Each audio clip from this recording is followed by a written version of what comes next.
Welcome back to a continuation of Module 4 on the inputs to the Pavement ME design software.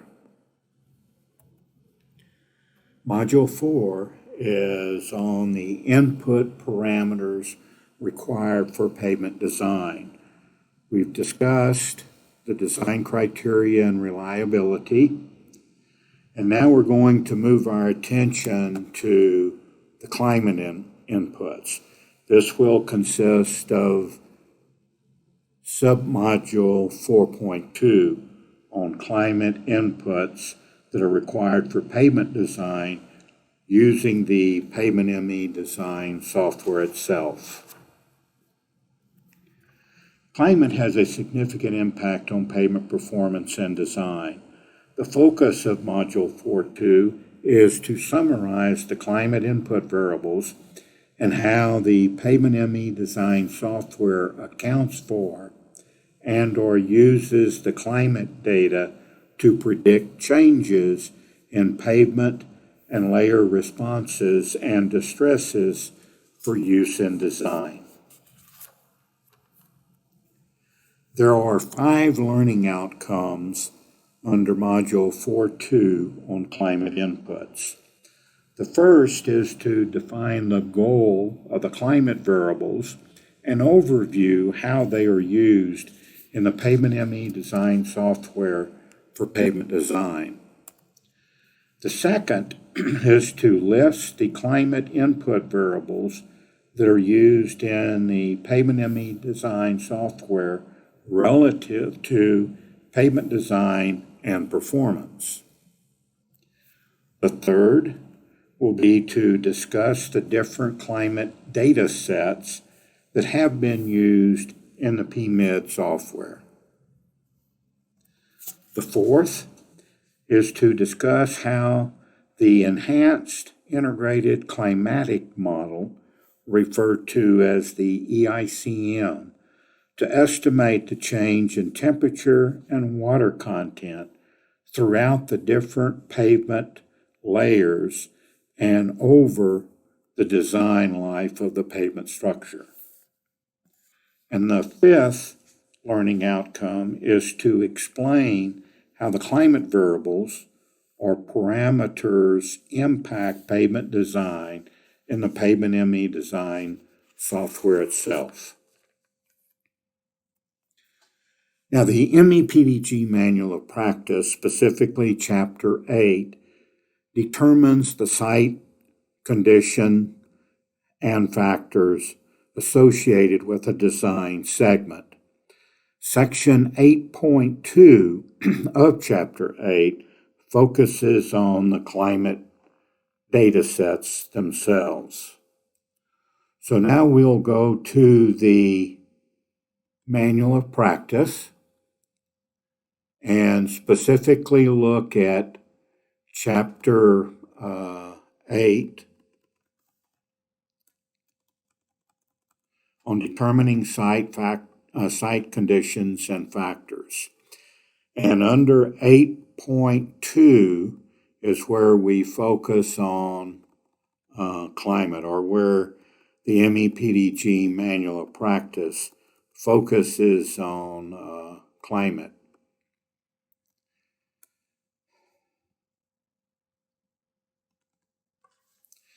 So this is the part of the MEPDG Manual of Practice for climate. As noted in the Manual of Practice, basically there are 2 climate data sets. We'll discuss this within this module on the history of the climate data sets that have been included in the Pavement ME design software.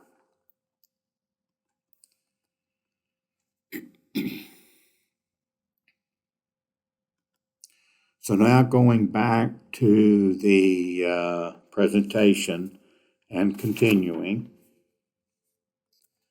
climate has a significant impact on pavement performance. The MEPDG considers the impact of climate on the material or layer responses of the pavement. Climate is important for all pavement design strategies to ensure acceptable performance. Materials are selected and mixtures are designed based on the specific climate that the project is located within.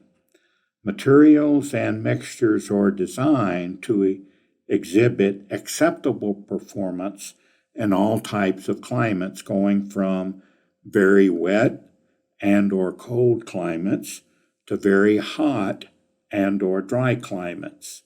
The Pavement ME design software calculates critical layer responses within the pavement structure to estimate pavement damage and distress in different climates throughout the different seasons within the design period. The seasonal damage is defined through the climate variables and accumulated in predicting distress over time. This was conceptually illustrated in Module 2 of the workshop. So cold or freezing temperatures and their daily change are considered in terms of the surface layer responses to the freezing and thawing and drainage of the unbound layers. Similarly, hot temperatures and their daily change are considered in terms of the surface layer responses to the elevated temperatures and how the water contents varies in the unbound layers themselves. So climate is then very important for determining pavement layer responses and how those responses change due to changes in temperature and water content throughout the different seasons and over the design life of the pavement structure. So climate and or weather, as we noted previously, is an important variable in predicting performance. So most agencies include material specifications, or really all agencies include material specifications that are tied and define the material mixture requirements for different climates. The Pavement ME software is no different than other ME or mechanistic empirical-based programs, other than it uses weather data extracted from climate data sets to predict the layer responses and overall pavement performance for use in design. As an example, an acceptable pavement structure is dependent on the type of climate as displayed by different areas on this map. We have cold and dry conditions or climates in the northwest, cold and wet conditions or climates in the north central and northeast, mid-central areas or climates with more mild climates, the Rocky Mountain areas or climates in the southwest desert with hot and dry conditions or climates, and in the south central areas that have warm and or wet conditions or climates, and then finally climates in the southeast areas with warm and wet conditions. So all of these are considered in the Pavement ME design program for evaluating or determining the impact of different climates on pavement responses for use in predicting distresses. The enhanced integrated climatic model uses the weather data to estimate how temperatures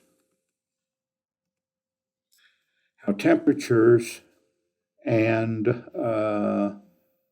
and moisture contents vary throughout the pavement layers, going from the wearing surface of either an asphalt concrete or Portland cement concrete through an aggregate base or a stabilized base and into granular bases and different subgrade layers.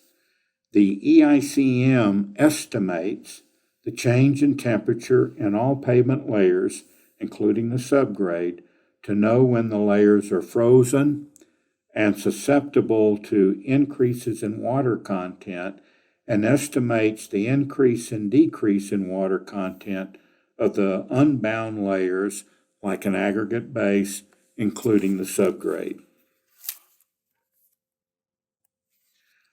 This slide shows a schematic of the Enhanced Integrated Climatic Model and how it functions in the Pavement ME program.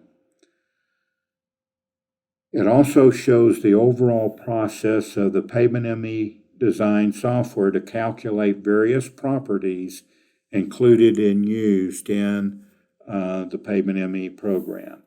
Inputs from the weather stations or grid points are basically temperature, wind speed, percent sunshine, precipitation, and relative humidity, to mention some. The Pavement ME software uses the EICM to calculate various variables used to predict pavement response and performance. The EICM is based on the heat transfer model. Using the climatic data, the EICM predicts pavement temperature with depth, resilient modulus adjustment factors in any unbound layer, frost and thaw depths within the pavement structure, as well as many other variables. So this is a very complicated topic, and the EICM is used to simplify that within the Pavement ME design software. The complexities of how temperature varies and how water content varies throughout the pavement structure is considered in the EICM. Now, there are two basic categories of the weather data. The weather data itself, to include many different variables like temperature, rainfall, snow, and other forms of precipitation, wind speed, cloud cover, or percent sunshine, solar radiation, and other weather variables, as well as elevation and location of where the weather data were collected. The second data category is the water table information of its depth and or seasonal variation within the design period. The Enhanced Integrated Climatic Model is used, and we'll show this now as part of the workshop. This slide includes a screenshot for downloading and extracting the weather data from the LTPP InfoPay site. This will be demonstrated in the next part of the module itself. So this is a screenshot of the climatic data, and we will open the software now to demonstrate. So this is the Pavement ME design software, and we want to focus now on climate. So these are the tabs: climate selection, depth of water, monthly temperatures, climate summary, hourly climate data, and some of the identifiers. So how do we get the climate data? So we would first of all identify for this example problem, the Mirror 2 climate data set. And in a later slide, we'll go through the Mirror 2 as well as the other climate data sets that have been included within the Pavement ME design software itself. And so now we'll pick a location, and the location that we will pick to look at the climate or extract the climate from the long-term pavement performance InfoPay site is simply going to be on a section that we're going to use along I-25 in New Mexico. So we have a site where we're going to have our design, which will just be on north of Raton, New Mexico, along I-25. So we double-clicked on the I-25 segment, and with that, then we have a series of sections or grid points that were identified where we can designate and then extract the climatic data from the LTPP InfoPay site. It is possible, since our site is located to one of the grid points, we could just select one grid point, or we can select two grid points, or maybe even three grid points, depending upon the location of where our project is located relative to these grid points from the climate data set. So we're going to select these three, and we're just going to left-click on Retrieve Climate Data, and then we'll have the climate data that we'll look at very briefly as part of the data review itself on climate.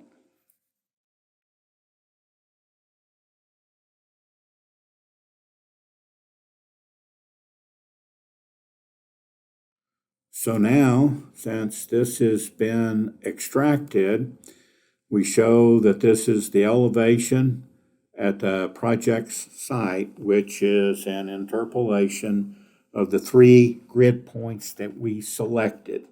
And all the climate data itself will be an interpretation of these three grid points that were selected.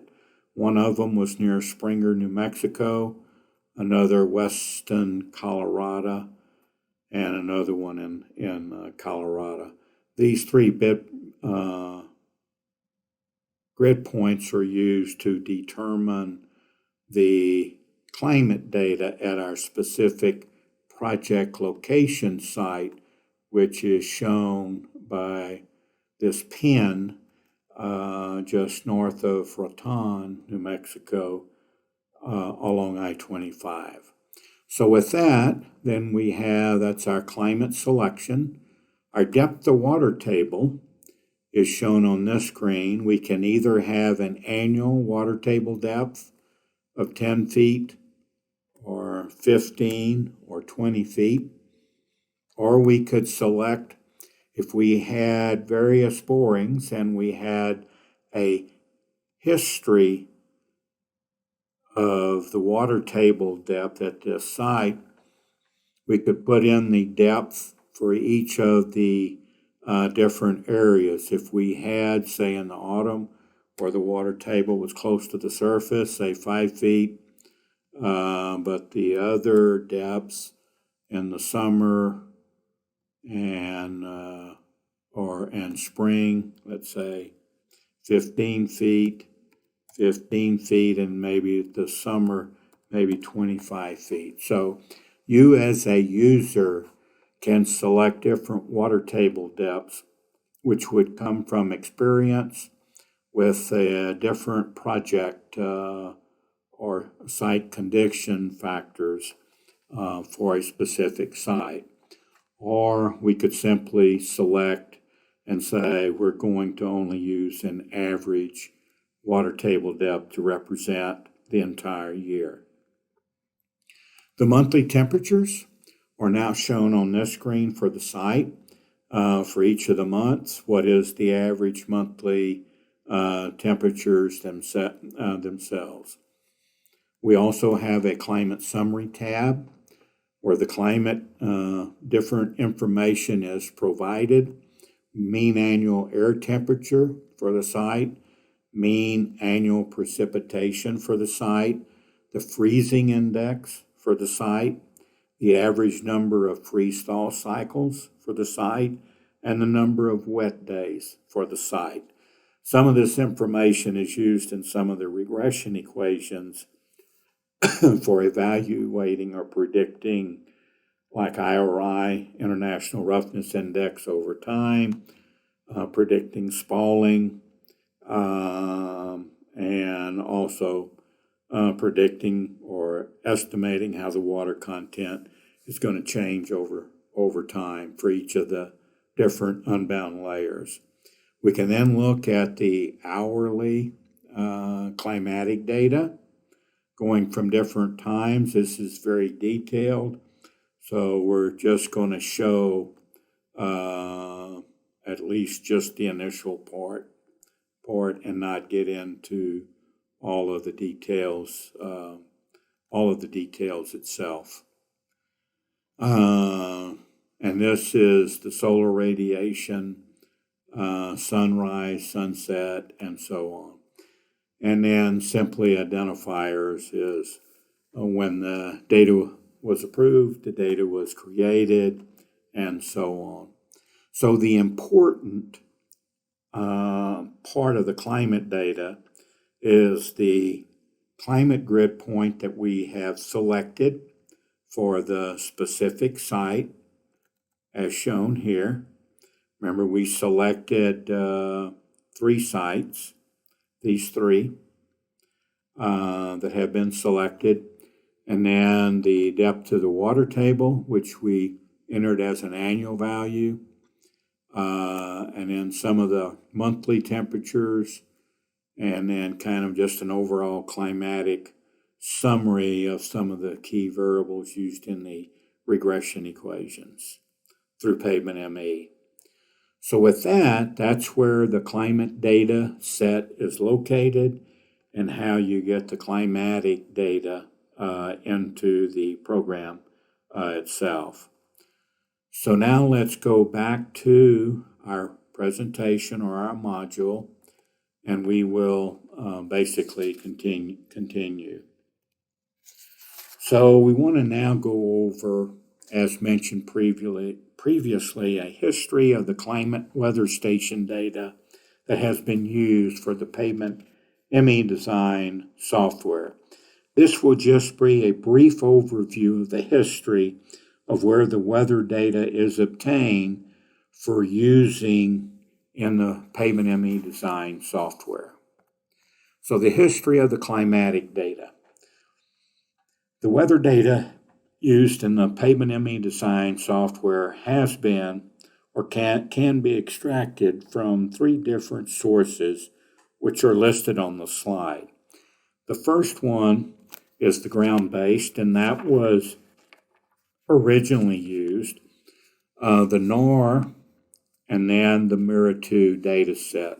And we'll go through each one of these individually and explain the data set. So, starting with the ground-based weather stations. The weather data was originally extracted and obtained from ground-based weather stations. The ground-based weather stations are primarily the weather data collected at airfields across predominantly the United States, but some are included in North America, in Canada. This was the original weather data source for all pavement design strategies. Unfortunately, the ground-based weather stations had limited time history data, and they were confined basically to major airfields. In addition, This data source contained missing data as well as multiple errors in the data set itself. To get around this issue of missing data and errors in the historical data set, another set data source was investigated for using in the Pavement ME design software. And that data source was defined as the next one, or referred to as NOR. Basically, the second weather data source is referred to as NOR, which is the North America Regional Reanalysis. This data source is not actual measured data, but it is a computed data set based on a grid basis for North America including Canada as well as the United States. It was applicable to version 2.3.1 and was used starting in 2016. Since this is a computed data set, the limited data, missing data, and errors in the data set were basically eliminated. It was also demonstrated that the NOR weather data provided very similar results to the ground-based weather station data. As such, recalibration was not needed on a global basis, but could be required or needed on a local basis for a defined area.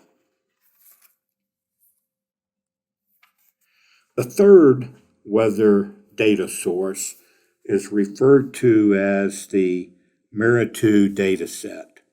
MERA-2 is basically defined as the modern era retrospective reanalysis data.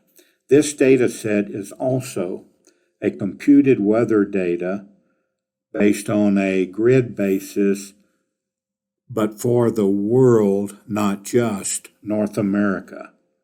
It was created by NASA and has been selected for use by the Long-Term Pavement Performance Program and other organizations like FHWA. AASHTO elected or decided to use this data set in 2018 for all flexible pavement design strategies when they were being recalibrated. MERA-2 was only applicable to rigid pavements, both jointed plane concrete pavements and continuously reinforced concrete pavements, using version 3 in 2022 when the rigid pavement transfer functions were recalibrated. Use of the MERA-2 dataset will result in statistically different predictions of distress than the ground-based stations as well as the NOR grid points, so the different data sets should not be used interchangeably for design. The weather data set used during calibration should be used for design itself. So in summary, this slide illustrates the change in the weather data over time, what pavement design strategies are applicable to for that weather data. So in 2012, when Pavement ME was first released to AASHTO, the ground-based weather stations were applicable to flexible and semi-rigid pavements as well as rigid pavements. In 2016, the NOR climate data set was applicable to flexible and semi-rigid pavements as well as rigid pavements themselves. In 2018, the MIRA 2 climate data set was applicable only for flexible and semi-rigid pavements. In 2018, the NOR climate data set needed to be used for rigid pavements themselves. In 2022 and 2023, currently, the MIRA 2 data set is now applicable to both rigid pavements and also still applicable to flexible and semi-rigid pavements. So climate data and its use in Pavement ME. This schematic was provided earlier in the presentation on the Enhanced Integrated Climatic model, which shows the net heat transfer model that's used to determine the change in pavement temperatures and water content throughout the pavement structure, as well as over time throughout the design period. The weather station or grid point data includes those weather variables that are shown on this slide. Temperature obviously is important, precipitation, rainfall, snow, sleet are important. Wind speed at the surface, the relative humidity, cloud cover or percent sunshine are also very important. Also solar radiation, both short and long wave radiation are important. The number of freeze-thaw cycles, the water table depth, whether it's an annual or seasonal value, and other climatic variables have an impact on the pavement response. This is in the Pavement ME software. Now, how can these be demonstrated? This figure includes graphs, or this slide includes graph to show the prediction of temperature in the top one over the design life. So this shows the average. The black is the average. The blue is the minimum. The red dashed is the maximum monthly temperature summary over the design life. The next one is the precipitation over the design life, as well as the wind speed. Precipitation is basically the black lines, the wind speed or the red lines. And we can show how the program shows how those varies throughout the design life.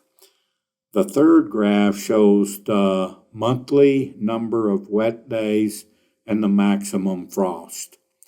The solid black lines is the number of wet days.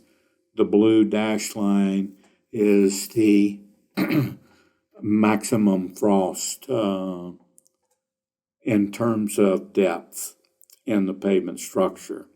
The last or the lower graph shows the monthly sunshine throughout the design period. So as an example, this slide displays the temperature, precipitation, number of wet days, and percent sunshine from one location over time. This information and data get used to estimate the change in layer responses throughout the pavement and design period. There are other data elements not shown, but are used to estimate temperature and water content of the different layers, both for flexible and rigid pavements. As noted previously, the EICM uses the weather data to predict temperature and moisture content changes throughout the pavement layers and subgrade over time.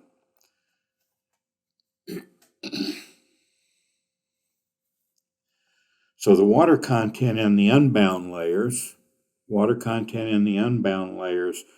increase and decrease based on the specific months. As the water content changes, The resilient modulus is going to change of the unbound layers, which is important in terms of calculating pavement responses. Similarly, temperature either in the asphalt layers or in the Portland cement concrete layers, temperatures are going to change over time. That will also have an impact on the pavement responses of the asphalt concrete layer and or Portland cement concrete layer that has a direct impact on the pavement distress computations. So the temperature and temperature gradients calculated by the EICM has an impact on the properties that are shown on this slide. So temperatures and temperature gradients have an impact on asphalt dynamic and elastic modulus, on the Portland cement concrete slab curvature, nighttime versus daytime curvatures, and the resilient modulus of frozen and or unfrozen unbound layers. The precipitation affects moisture sensitivity, soil behavior, and frost susceptible soil behavior. So the resilient modulus of the unbound layers are dependent both on frost as well as moisture content changes.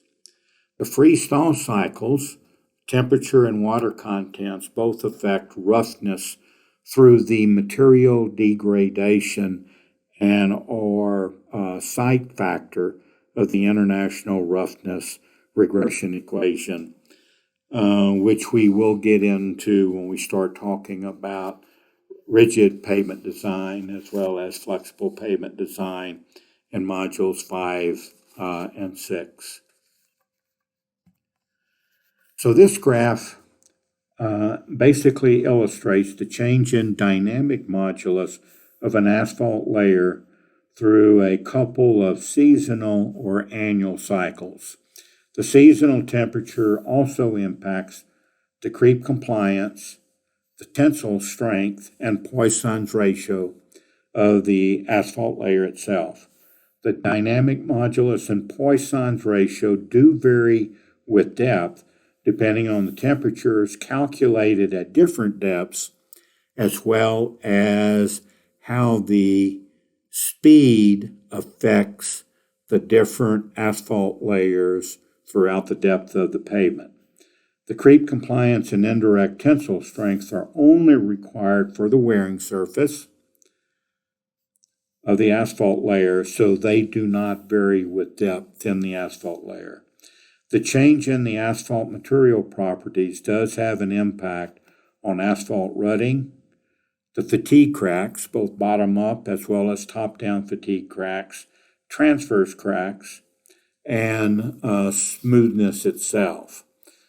So this graph simply shows the X's is how the temperature on the monthly basis varies 6 inches below the surface, or a 6-inch base, and then the open circle show the dynamic modulus and how that varies for the wearing surface. They are different, and generally the deeper you go through the pavement structure, the dynamic modulus of the lower layers generally decrease because the deeper asphalt mixtures, the frequency of the load is, we have slower loads or lower frequencies because this mix is feeling the truckloads for a longer period of time simply because it's deeper below the surface.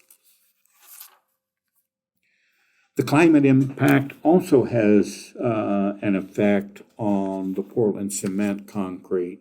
Specifically, the thermal gradients impact the critical stress itself and its location. So the Pavement ME design software determines the critical stress location based on daytime and nighttime. During the daytime, the critical tensile stress location is generally at the bottom of the Portland cement concrete slab as shown in the schematic.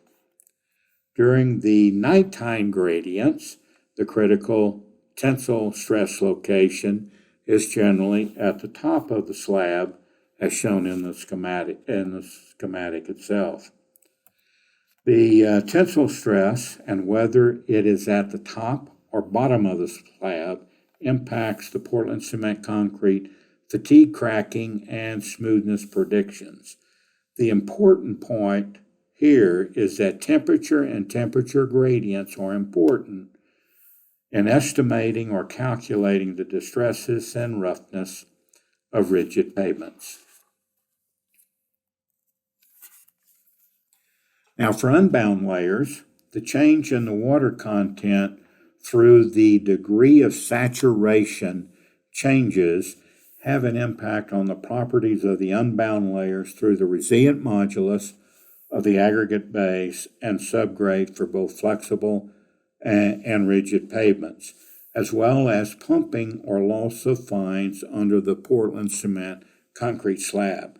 This graph illustrates the change in resilient modulus of an aggregate base and subgrade over time. The upper graph is for the subgrade soil, how the resilient modulus along the y-axis changes throughout the design period. And you can see that it starts at above 12,000 psi and then goes as low to almost 7,000 psi as the degree of saturation increases in the subgrade soil layer. The lower graph is for the aggregate base.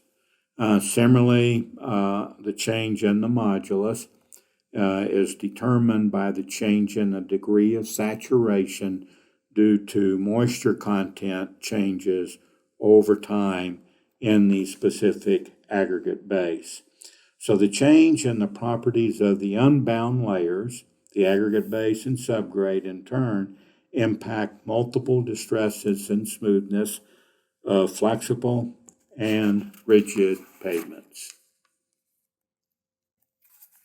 So now a summary of the climatic input variables. So in summary, the daily and seasonal temperature and precipitation changes can and do impact critical responses and distresses throughout the design period.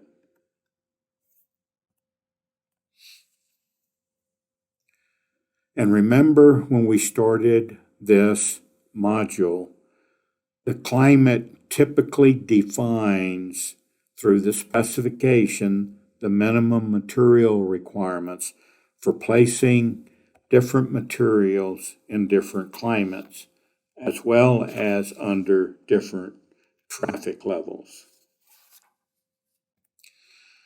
So in summary, weather has a significant impact on pavement response and performance. We listed and defined the climate input and the input variables required for using the Pavement ME design software. We also explained how and where to get the climate data for use in design, and that is through the long-term pavement performance Mirror2 data set. And that Mirror2 data set is basically a calculated database based on grid points throughout the world and was provided by NASA. The fourth is the EICM estimates the change in temperature and water content throughout the pavement structure and throughout the design life. And the final, fifth summary bullet item is we describe the impact of the climate on the predicted pavement responses and performance or distress predictions themselves. With that ends Module 4.2 on climate. And the next module that we will get into or deliver is Module 4.3 on the truck traffic inputs as used in the Pavement ME design software.